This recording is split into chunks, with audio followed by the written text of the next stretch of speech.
Hello, hello. Welcome to the Five Talents Podcast. I'm your host, Abel Pacheco.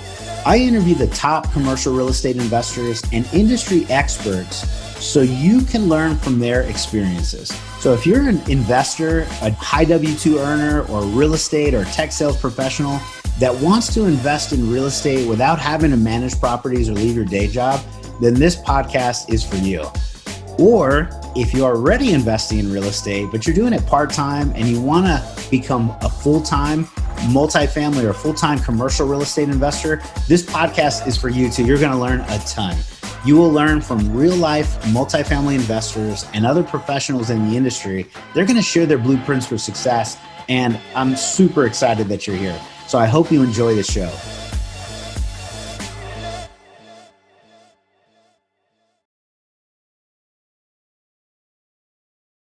All right. Hello, hello. This is Abel Pacheco, your host for the Five Talents Podcast. We are super excited because we have an amazing guest, Mr. Spencer Hilligoss. Spencer is the man. I'm excited. What's up, Spencer? How's it going, brother? I'm doing great, Abel. Thanks so much for having me. This is like an awesome way to spend a Friday. Yeah, well, I'm thankful. I'm appreciative. I'm humbled. I'm excited to have you on. I think you can provide our guest, our listeners, a lot of value. For those that maybe are catching this show for the first time, you may have heard, you haven't heard me talk about my tech career. So I spent a lot of years in tech, about 13 years. And prior to that, never really thought about, the long-term direction. I was just trying to figure out how to make as much money as I could. And then somewhere through the tech career, I go, if I stop working, money's going to stop coming in. And you have to get to a point where you can create wealth. So anyways, I say all of that about me because Spence is a big tech guy, spent a lot of years in tech, and we are going to listen and hear a little bit about his story on how he came from, doing what he did in tech, crushing it in that space, going to an amazing, successful real estate entrepreneur, investor, and now licensed individuals, which is really cool to kind of hear. But for those that don't know Spencer, let me introduce him real quick, and then I'll turn it over to him for an actual introduction. So he's with Madison Investing, and that's his company. So he's done a ton of real estate. I'll let him talk about the amounts, but really he helps other passive investors invest in large cash flowing real estate properties, storage facilities, apartment complexes, and some of the best markets in the US. So he does a lot of what we do. And he's really figured out, how to convert the full-time W-2 employee lifestyle and make a successful run in the real estate side so that he can officially exit the tech world. So we're excited to have him. Spencer, let me turn it over to you. Why don't you tell us in your own words, brother? Tell us who you are and what you do, and we'll start a great conversation here. Yeah, well, you're making me blush a little bit, Abel. Those are some really kind words. Thank you for that. Honestly, I think my story, the front end of it is pretty common. I think for both you and I, and it's pretty cool that we both had like that parallel 13-year mark, by the way, 13 years in tech. So I live out here in the Bay Area, California, which is, as many folks already know, very much known for tech and being in Silicon Valley. So that's where I grew up. But I did also grow up in a real estate household. My dad was a broker for 30 years, and he ended up being one of the top 10 residential real estate brokers in the 90s. And so, he had me working, open houses, and even before that, I think my official start date for exposure to real estate was like around the age of 6. I don't think I learned much necessarily that was practical at that point, but the point is, like, our lifestyle growing up ended up becoming quite comfortable. When you live in an income stream that is strong like that, from a broker lifestyle.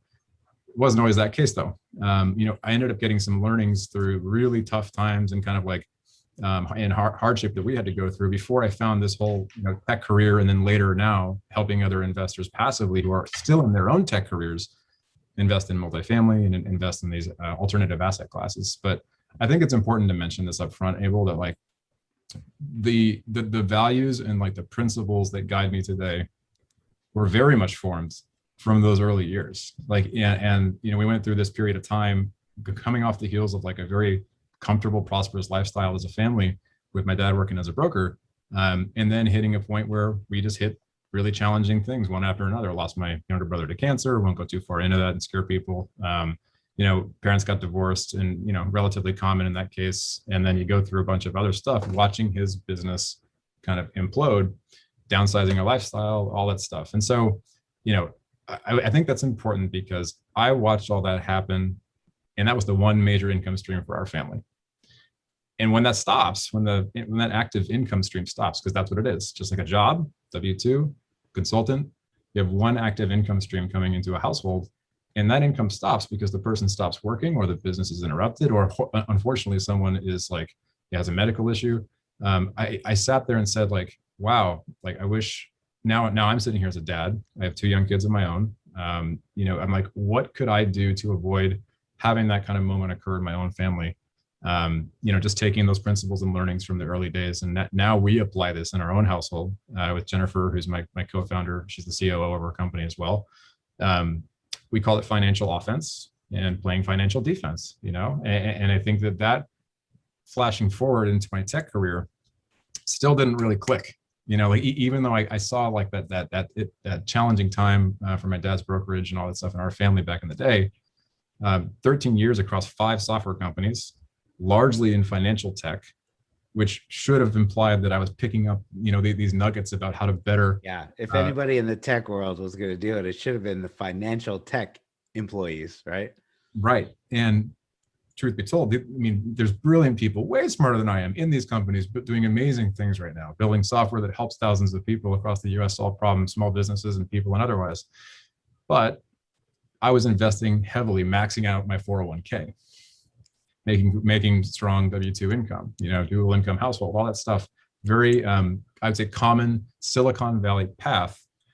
And then particularly one thing you never hear about, Abel, in, I would say, when people think about Silicon Valley and big, IPOs and exits, and these days, people talk more about like the SPACs, like going public that way. But people tend to keep going down the path of working heavily, 60, 80 hours a week, depending on the startup. That's what I was doing. I was working at one startup, 80 hours a week, sometimes 100 hours a week, even in the office alone at the most intense company I was at. Didn't see my infant son at the time very much. Was thinking like, oh, at some point, like this will change. But truly, I was betting on the exit of a couple of companies, like the sale of or an IPO of a couple of companies that I had equity in, and thinking that that's like the big get out of jail free card financially. And I think it's understated how many people are following a similar plan, consciously or unconsciously, who work in these companies. And you can have W-2 income that's outstanding all day, but what's your exit strategy from that lifestyle? I literally speak to weekly people that work at the big name tech companies who now invest with us. And they are, maybe they have a couple of young kids of their own now, and they're still working 60 hours a week, making great income, but that doesn't change the fact they don't have any time to spend with them. So that's where I was at before I stumbled my way into a real estate tech company. And this is about back in 2016, early 2016, late 2015, maybe. I went to a company that's now the biggest fix and flip lender in the country. It was called Lending Home. And I was tasked with building their loan origination groups. And so I basically had to go in and become a licensed loan originator just to learn how to build this team. I had to go and see how much money and how much income that flippers who were doing this professionally for years were making on one side of those transactions, and going, wow, like that seems pretty interesting. And so I can't swing a hammer at all. I rely on YouTube every day to fix the front of our house. So long story short, that was the bug for me. I picked up 24 books over the course of like a year and a half and read them all and devoured podcasts, dove into and found my way to multifamily. And multifamily was the first commercial asset class where I was like, really appealed. It appealed to me, the passive nature of it, the scale of it, all the things that you educate folks on all the time, Abel, about, economy of scale. And frankly, just the best kind of boring in some ways, frankly. I think it's exciting, but I do think financially it allows you to do a lot of other stuff. So anyways, long-winded answer would be, that's how I got into tech. Out of tech and into real estate. Yeah. Was just passively investing at first. We still stumbled through buying a local rental. We still own it now. Spent way too much money on it, before we ended up finding out, oh wait, maybe paying $430,000 for a duplex in California that cash flows $200 a month is maybe not the best cash on cash return that you can get. Of course, it's a different strategy. We didn't understand cash flow goal setting yet. Now we know better. We know that our dollars can go further when you deploy that capital somewhere else. The economics are stronger, particularly if you're looking for cash flow. And the cash flow is what it's all about for our goal setting. And that's what we do now. So now we don't just invest passively, we invest and educate and actively help other people invest alongside us in these deals, because I truly don't believe that enough people understand how advantageous this asset class is for them. And I really wish a lot more of my friends and family and myself started this thing like 10 years ago. I wish that I had started investing in these projects back in the early 2000s, And so anyways, so sorry for the long-winded tangent. Oh, good, man. This is, it's good to hear, some background, and you growing up in real estate. I guess you had the extra exposure to it. It sounds like if you're in open houses and things like that with your dad, 30 years, and then probably had some kind of impact on what you're doing today. And then, I think the challenge that your family faced, similar one. I had the same. My parents got divorced as soon as, we finished high school, and, the quality of life and everything kind of changed, dramatically. But I grew up kind of in that middle income. Everything was really fine and comfortable. And then when we got to college, we were like, hey, you got to pay for your car. You got to pay for college. You want to go do it. You got to hack it out. And we're like, oh, here we go. Right. And off to the real world. So I did something pretty close or similar to you, which was tech a number of times. But you mentioned something that most people don't, whether it's consciously or subconsciously is what you said, is that they don't really think about that long term, or they're hoping for this big exit. I worked my tail off thinking, oh yeah, this is a great tech company. I'm going to be here forever. And I thought that I would retire there. I thought things would magically work out. And I didn't even have huge amounts of equity. I just got enough. But, I was thinking, oh, this is going to be it. And consciously or subconsciously, people kind of forget about the end run, man. Do you want to work till you're 70 or 60? And, it's, if you don't plan for that stuff now, it just doesn't magically happen. So thanks for sharing that. I can resonate and reflect on those things. So you realize, the power of investing in multifamily, it sounds like, versus your single family. The last thing that you mentioned was that duplex and $430,000 investment for $200K cash flow. I think I did the same. Mine, our Texas dollars buy more real estate, but along the lines of the same. It was a $150,000 house, and I'm getting $150 cash flow, and I go, there's probably a different way to create that, for us in a better way. So tell us a little bit about, maybe fast forward one moment. So tell us about your holdings today, like, so people can really understand how much real estate you're in, in the best way you can describe it. Yeah, happy to. I mean, so, I think we did, by the way, go beyond, before I jump into the commercial thing, we went beyond that local duplex, and we also went through the turnkey phase. I think a lot of folks go through that. And I wouldn't say that we're done with single family. I'm not the guy who myopically goes out and says, only do one thing, because great investing, in my humble opinion, Abel, comes down to the word and versus or, right? And like, that is a key lesson that I think I would just impart on everybody out there. I'm not giving financial advice. That's a very basic piece of advice. It's just like, it's about complementing things overall and not just going down one path full bore. And so we did go through, though, and buy a handful of a modest portfolio of turnkey properties, got up to 5, realized it was like good cash flow in the Midwest, but we did sell them earlier this year. So, it was too much headache. Even with the property manager, we decided to walk away from that, redeploy it into stuff that was more passive to match our current lifestyle goals.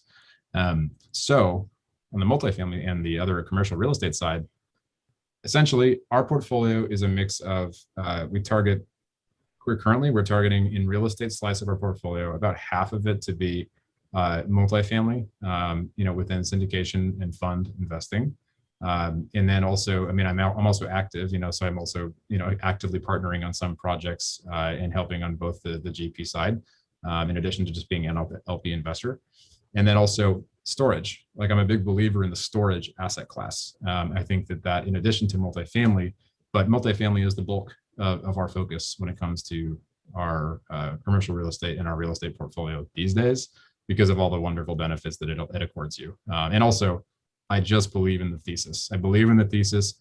And also, I think the reason some folks might have been getting a little bit skittish about the asset classes in real estate at large during COVID is because people were wondering, where's this all going? Of course, like in April 2020, for example, no one knew which way was up. But now we're sitting here seeing trends that are emerging. Just, I don't want to go too macro too fast, but like,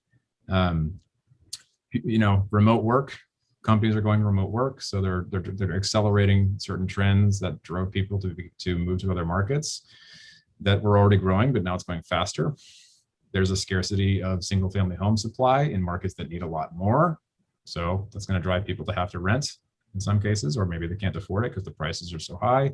All of these things are just like bullet after bullet after bullet that keep reinforcing the investment thesis that I believe in and still believe in now more than ever about multifamily. And so that's why, at least just to go off on that tangent about why I still believe very wholeheartedly about multifamily as an asset class at large. And so just want to give the context.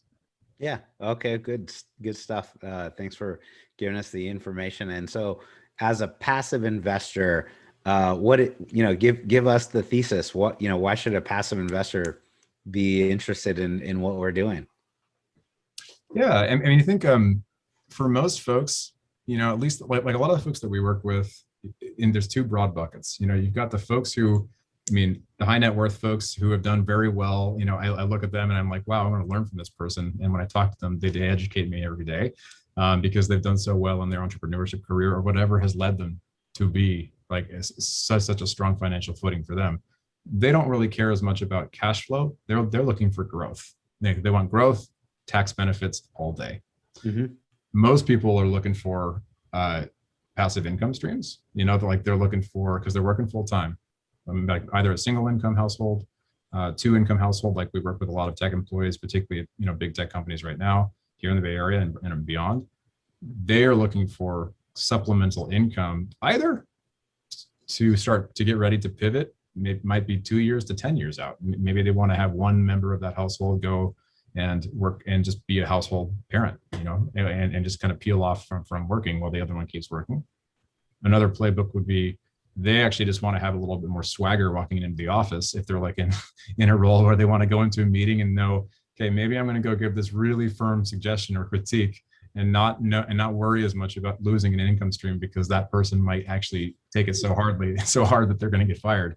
And not even kidding, we've had like conversations with people about that are like, yeah, I feel much better about my position at work because of my investment portfolio generating income streams for me. I bit my tongue a lot of years in a lot of meetings because I was worried about a strong suggestion or notion that I had. And back then I was way more fearful about saying certain things to the wrong people. And that was exactly it.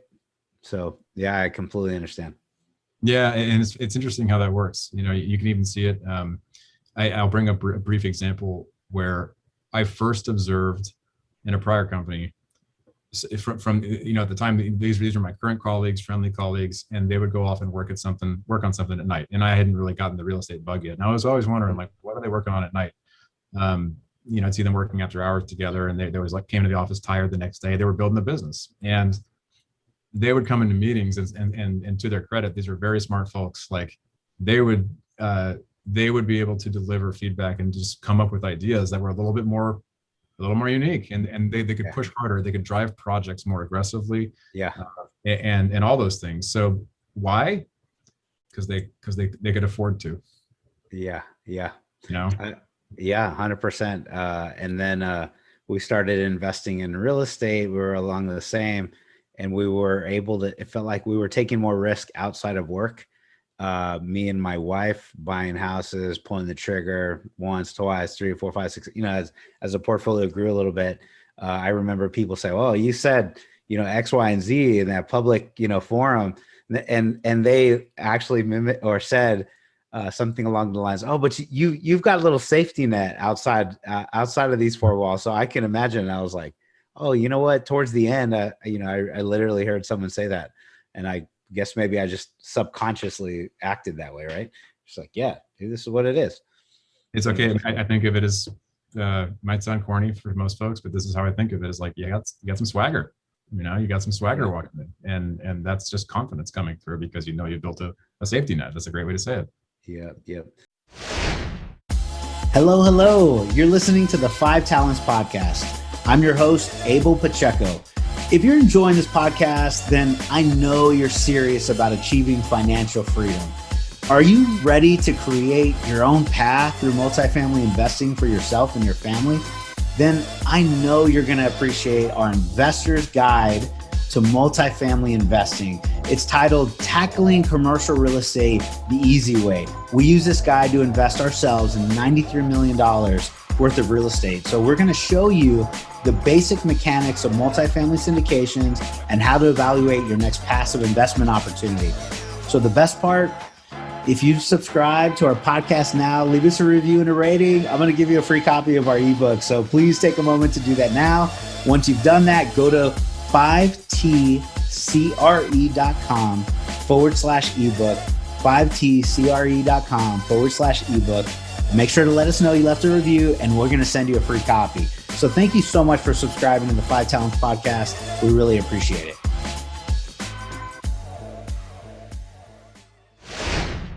Sorry to interrupt. I was just thinking about the time, but you were talking about, before I interrupted you, Spencer, just the different reasons why a passive investor, would come in. And so you mentioned high net worth individuals, growth and tax benefits, caring less about cash flow. And then on the tech side, or the employee kind of, I want some extra cash flow side. It's cash flow, supplemental income, the ability to pivot, and then maybe a little extra swagger. Is there anything we left off? Yeah, I mean, I think, and I appreciate you following up on it too, Abel. I think all of these things that even we've talked about so far, like, are they the real why? It's probably not the real why, right? Like if you ever played this, there was an exercise, a former VP that I used to work for, really brilliant person, was like, you got to play the 5 whys game whenever you're diagnosing. I talked about it earlier this morning on an investor call. He brought that up to me. And there's like, layers of why. Anyways, sorry to interrupt. Go ahead. Oh, totally. Right. And I think it's an incredibly helpful exercise to run, particularly when it comes to figuring out not just motivation, but also crafting a strategy that aligns to someone's big goals around their life. And so why does someone really want to have passive income streams? Well, it's probably because they want to perform better as, like for me, my big why, as simple as this does sound, I want to be like the best dad and husband that I can be, right? And I think that previous career and that previous setup that we had financially didn't allow me to do that to the best of my ability. Here we are, give a tangible example for people. Like after working really hard at this, my son learned how to ride a bike without training wheels in the last week. That was a lot of hours. So, it's stuff like that. We're having the time and the flexibility to be able to spend that time with him to go and do that. Modest goal, modest achievement, maybe for some people. For us, it was like, man, we were cheering, And so I think if someone has a why to get more passive income, they have to figure out, like, are they doing this?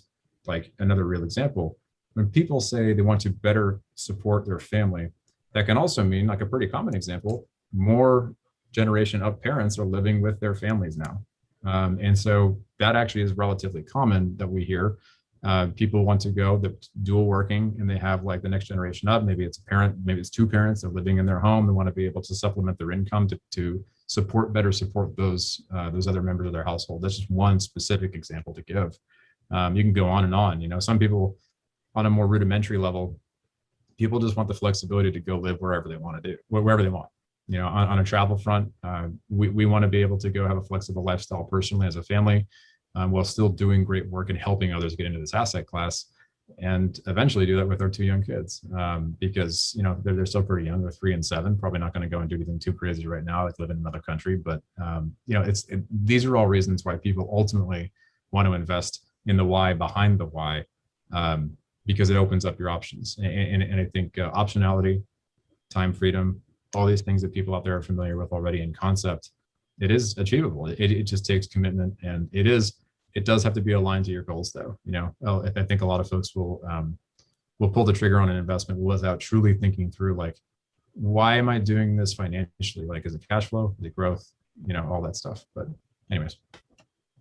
Good. Okay. Well, this is a great conversation so far. I think we're helping some people. Hopefully, if you haven't heard about the ability to invest passively into real estate, so you can put your money in and you can invest in 100, 200, 400 unit apartment complex or some type of larger commercial real estate property without having to go manage any properties. So this is ultimately what me and Spencer are talking about. And some of these reasons or motivations on why, is what we hear a lot of. So as we're talking to our passive investors, we hear a lot of these reasons. We've experienced it ourselves. We've had those long careers in tech. And it's funny enough, I saw a post that you had a while back, Spencer, and I remembered everything. I was like, this is like me. You ended up leaving your tech career at the same time I think I did, like right at COVID.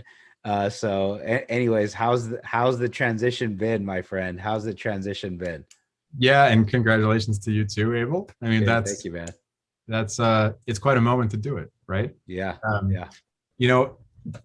A lot of folks when you first leave, I don't know if you got these reactions, but the very close folks in your network that knew what you were working on, they're not that surprised. Most people are, like when you leave and you have like enough people in your network and they're like, what the heck? Like, why are you leaving something where you were pretty comfortable and it was predictable? So didn't plan on that happening 5 months before a global pandemic. The cool way to say that would be like a black swan event, and honestly, the footing that we were on going into it was stable enough because of those decisions that we had made. I think a lot of folks were pretty darn scared. I mean, and I was too. I'm a human. Everybody was a little bit scared. You're talking about something that we've never all gone through before in the world. However, we had built ourselves a little bit of a safety net, right? I mean, a pretty meaningful one. And so going in, and at the time, Jennifer was still working, but I think, going off and having income coming in from multiple streams, and also just having confidence that this is something that I am committed to, that we are committed to, and we're going to continue helping other people with. It wasn't as intimidating as a lot of people may have thought. Frankly, the bigger challenges didn't really have to do with the business or with the investments. The bigger challenges had to do with figuring out how to take care of 2 young kids in the middle of a global pandemic when schools stopped functioning. That's the challenge, brother. And so anyone who says otherwise, I'd love to hear what they think. But the financial situation was not as dicey because of our choices over a course of a few years to start investing in these types of asset classes. So yeah, I don't know, but how was it for you too? Well, my kids weren't in school, so I don't think I had the same challenges. I have a 3-year-old and a 1-year-old. So mine were not there. So I didn't have to worry about Zoom classes or any of that stuff. It was just my wife, but it was good. I had a lot of the same questions. The people closest to me, like you said, they already knew what I was doing. More so is their concern. Are you okay? Are you okay right now with everything going on? And I'm like, yeah. Are you okay? Like, I'm at the house. I got toilet paper and a mask. So what do you at the beginning, everyone, if you remember the toilet paper shortage at the beginning, but like, man, I was like, yeah, I'm good. And they go, well, what about your cash? I was like, oh, you're asking me if I'm okay from a real estate perspective. I go, yeah, we're still looking I can't find a deal. That was the hard part at the beginning. But other than that, it was good to focus on our little ones and our family. And my wife was blessed to be able to stay home for the last 3 years. So she made that, I guess, when you were talking about a pivot, that was our first pivot. Was I kept working in W-2, but I had enough to where we could have my wife stay with our littlest one, our first girl. And so she was already at the house, and our second jump was me staying home. So it was both of us full time, in the real estate and just, not going back to the W-2. So it was good. And then, we ended up wrangling in a couple of deals towards the end of the year, and we closed on a small and as a small percentage co-sponsor, whatever, on an industrial portfolio. We were able to close on an 88 unit property and a 120 unit property. So we kind of wrangled in a few deals towards the end of the year and just kind of helped prep. We started our podcast, so that was good, Spencer. And we're like, man, we got a little extra time here. And then, we wrote a book, so that was good. All kinds of stuff, man. We tried to pump it out last year, even though it was slow at the beginning. So anyways. Congratulations. That is awesome. Yeah, man. Trying to do all we can. So, we have a few more minutes here. And I know we have hard stops and we have to go back to our normal lives here, but let's talk for a moment for some passive investors, right, that are trying to figure out how to get into the game. Like I want to jump in, I want to invest. I realize, I should be putting my money to work, but man, I'm not sure where to get started. Right. Yeah. Let's give some nuggets to some passive investors that are just trying to figure out, where to get rolling, where to get started. Yeah, absolutely. I think right off the bat, if I can go back in time and just simplify things by simply saying, what is the thing I'm solving for financially first? As simple as this sounds, like this would have been helpful to me. I think a lot of really intelligent people, IQ wise, could blow me out of the water. They may build a complex spreadsheet to solve the thing I'm about to describe, which is way overkill. And that's why they missed the mark on the decisioning. I would go back and say, okay, am I solving for a cash flow number, like a monthly income number? That's most people. Most people we talk a lot about cash flow in here and passive income and all those what are buzzwords ultimately, but it has meaning. I would go back and do the exercise that Jennifer and I eventually found, and it was really valuable for us, which is set your monthly household income number target and blend it between active and passive. And if some people want to be full passive, most people, I'm not going to get preachy here, but I'll just say, I don't know anyone who is truly fulfilled in their life by sitting on their butt on a beach all day. What does that mean? Particularly if you're in working age and you're healthy, you're probably not, you probably don't want to assume you're doing zero work over a course of years. But come up with those long-term goals. Like we literally sat down as a couple and took 2 whole weekends. It was really challenging and there was a lot of debate. There was smiles and even some tears and reconciliation because we were really hashing it out. And this is early in the formation of our family goals and business. And we landed on like a specific number that we were targeting. And until you do that step, you can go out and shop deals all day. You can review hundreds of offering memorandums, investment summaries, multifamily and beyond by asset class, but it's going to be a little tough to determine what you're solving for. So I don't want to be too soapboxy on that, Abel, but I did want to bring it up on reviewing deals and just understanding who to work with. You covered this on your podcast before. I think it's just fundamentals. And so I think a lot of the folks on here is probably sophisticated enough to know this already, but I just want to hit on it because it's so critical. I didn't come up with this. Someone way smarter than me came up with this. There's 3 ways to evaluate the deal, right? The who, the where, and then all the other components, which is like the why, the what, the how, So you're talking about the sponsor, the market, and the deal. And so all of these things that we're talking about largely on here are big properties, multifamily specifically, that is a commercial real estate type of property, and you're investing in private real estate deals as a limited partner. So you got to know who is the trustworthy person to work with. Do they have experience doing it? What does experience really mean? Do you have references that you can go and check for that person? But it starts with talking to people. It starts with like going out, there's so many resources and podcasts just like this one where you can listen and just digest and even devour knowledge from like real people. Both on the passive and the active side, and I think that is just so key. Even if now that we're coming out of COVID, depending on where you are, I would say you can go out and go back to conferences and meetups now, and you can go just start talking to people about this. I can't emphasize it enough how much of a difference it is to have to verbalize something to someone else that you just learned. Because reading it in a book, I did not need to read 24 books before I started to do these things. Yeah, that's a lot of education. Yeah, I mean, it's overkill. And it's okay. It's okay to say it out loud. You know, I mean, I think I probably could have read 6. You know, and then start to go meaningfully engage. Yeah. You know, bump up against your the limits of your knowledge, and that's how you truly learn. Like you're not going to retain and truly learn 24 books worth of knowledge. I mean, some people have photographic memory. I certainly don't.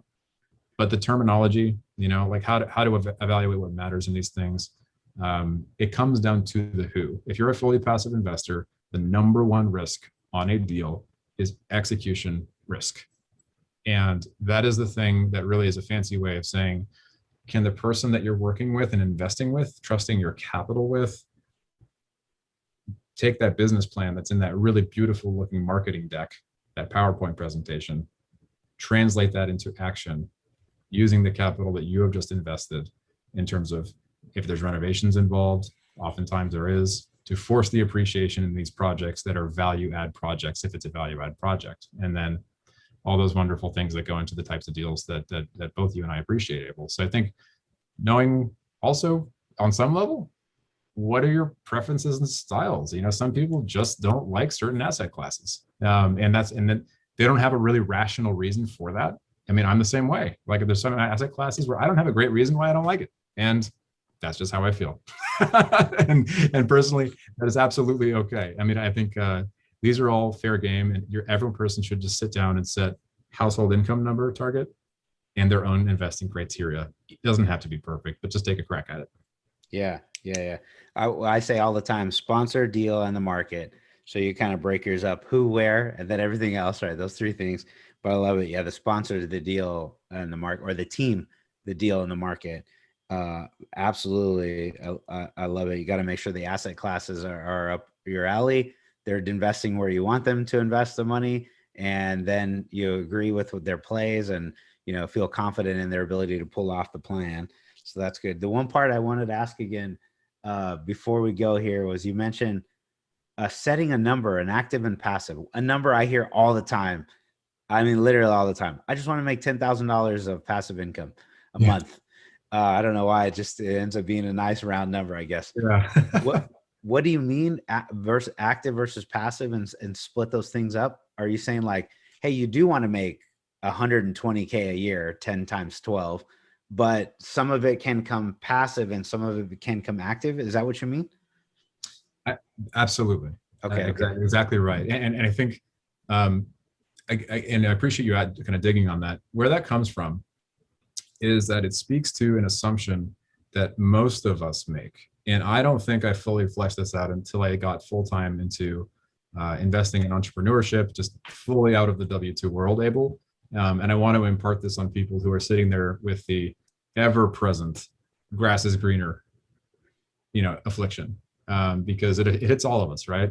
And the W-2 world is not inherently evil.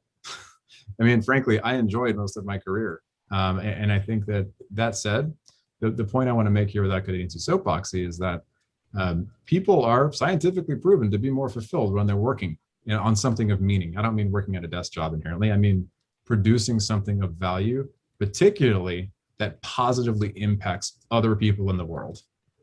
That's backed by enough science at this point to say that out loud. And when people say, I want to be at 10,000, to use your example, $10,000 a month, and I totally agree with that number, by the way. I think a lot of people hit that number because it's a nice round number, and it sounds comfortable for most markets. They assume they will be happy with their lifestyle doing nothing. I think that's a very bad assumption. And I think I'm applying that also to myself, which is when you get there, like, try to find someone who literally does nothing all day, makes a bunch of money, and is truly fulfilled. And I would like to meet them because they figured something else out that I can't. I think, getting to the other side of the financial issue, you will hit the bump up against a really great problem, which is, what do you want to do now? And so that's the big why, long-winded answer to your question about when you're sitting there saying, I want $10,000 in passive income, you'd be like, so you're saying you're not going to do anything that is good enough where someone else is willing to pay you money for you or a product that you have been involved in? Whether it means consulting, whether it means working part-time, whether it means developing a new product, whether it means like going and even, hey, if you don't want to get paid for any of it, that's fine. Truly passive, you want to go work with charitable acts, awesome. Like now that is awesome. If someone wants to go for that, you just don't really hear that very often. So I just wanted to be very specific with people about what that what diatribe here means. Okay, that makes perfect sense. Yeah, because when people do tell me that, I go, well, if you can find a 12% cash flowing deal and put $1 million in, well, that's 12 grand a year, or 120 grand a year. So do you have $1 million to invest today? Cash? Because if so, you start pushing it out. But even then, you're probably going to find a lot of 6, 7, or 8 preferred returns. So you're probably making more like 60, 70, 80K a year. So you got to work the backwards math. And for most people, if you don't have $1 million cash to invest today to bring you $10,000 passive cash flow, I love the way you're saying it is, you're doing something extra in addition to that. And if you can figure out that lifestyle, then at some point, yes, our goal is to take maybe you're starting with a 250K seed, and in 6 years it becomes 500, and in 6 more years it becomes $1 million. So no, it wasn't a get rich quick thing, but it was, hey, in 10 to 12 years, I've got a seed that now produces 10 to 12K a month, and I'm rocking and rolling. Right. So anyways, it's good stuff. Well, Spencer, I know we're out of time, man. Where can investors that want to reach out to you, people that want to reach out to you, and actually who do you want to reach out to, and where should they go to connect? Yeah, I mean, happy to connect. So we have a website at madisoninvesting.com. Folks can reach out. You can just find my calendar link as soon as you register on our website. It's really, really straightforward. And happy to connect. Just hop on a call, even if someone is like, I'm not really sure about this whole investing thing, but I just like to be a sounding board. Happy to have that conversation. And folks can feel free to reach out there. If they are more social media friendly, as you know, Abel, I'm more of a LinkedIn person. So I'm available on there. I recently finally caught up on my inbox. I was so behind, but I am definitely there and engaging daily now. So please reach out. Happy to connect with folks on there as well. But the website is the primary. All right. Sounds good. And then, just last thing before you go, is there anything we did not touch on today that you wanted to, something you were hoping I asked or didn't get to, or anything to promote, or just in general, man, let us know. No, I mean, I love the fact that we got a chance to go into the goal setting stuff, Abel. I think that is probably the most important under-discussed thing. And so I just want to hit that one more time before we wrap up for people's benefit, which is before you pick an asset class, before you get excited about a market, do your absolute best if you can to slow down and just try to set some goals around what are you doing all this stuff for? And then come back and then look at the asset class and then look at multifamily, then go start looking at all those offering memorandums, because you'll find something that you're looking for. But you first got to know, like, what are you solving for? Got it. All right, brother. Well, let me know when the next time you're at some event in the future. Love to shake hands in person. And we've been going to a number of events. We went to IMN this week. We did nice. Multifamily Investor Nation. I guess that was virtual, but then we're doing multi-family investor networking in Miami in July.